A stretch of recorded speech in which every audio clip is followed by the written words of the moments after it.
వచ్చేశావా? ఏమైంది? నన్ను చేరాలి అనుకున్నావు కదా? అప్పుడే అలసిపోయావా? ఇంకా మొదలు కూడా కాలేదు. ఓడిపోయానా? ఒప్పేసుకున్నావా? మర్చిపోయావా నువ్వెవరో? మళ్ళీ గుర్తు చేస్తున్నా, నువ్వు నా సంతానం. నువ్వు సాధారణ ఆత్మవు కాదు, నువ్వు నా సమాధానం. నేను నిన్ను పుట్టించింది మామూలు మనుషుల గుంపులో కలిసిపోయేందుకు కాదు. కాలం కష్టంగా ఉన్నప్పుడు ఒక వెలుగుగా నిలవటానికే నేను నిన్ను పంపాను. ఎన్నో కోరుకున్నావు, నేను ఇవ్వలేదు. ఎన్నో అడిగావు, నేను జరగనివ్వలేదు.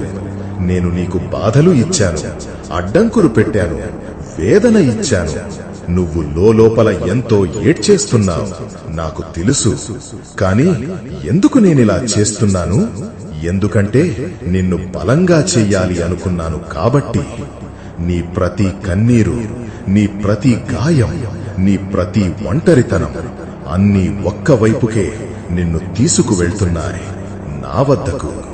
గుర్తుపెట్టుకో, ఈ ప్రపంచంలోని ఏ శక్తి కూడా నీకు నేను ఇవ్వాలనుకుంది ఆపలేదు. నువ్వు చేసిన మంచి కర్మలు ఎవ్వరూ తుడవలేరు. నీ హృదయం నిజమైనదైతే, నీ మనసు స్వచ్ఛమైనదైతే, నా మీద నీకు ఉన్న భక్తి నిజమైనదైతే ఎవ్వరూ నిన్ను అడ్డుకోలేరు. అలా ఏడుస్తూ బాధపడుతూ కూర్చోకు, లేచి నిలబడు. ఎందుకంటే నీ సమయం రాబోతోంది. ఇక ఆగకూడదు. ఎవ్వరూ ముందు నువ్వు తల వంచకు. ఎందుకంటే నీ వెనుక నేను ఉన్నా. నేను నీతో నడుస్తుంటే దారి కూడా నీవైపే వస్తుంది. గమ్యం నీ కోసమే ఎదురు చూస్తుంది.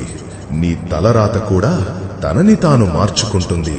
ఇంకా అలానే కూర్చుంటావా? లేచి పోరాడతావా? నన్ను చేరడం అంత సులువు కాదు. అర్థమైందా?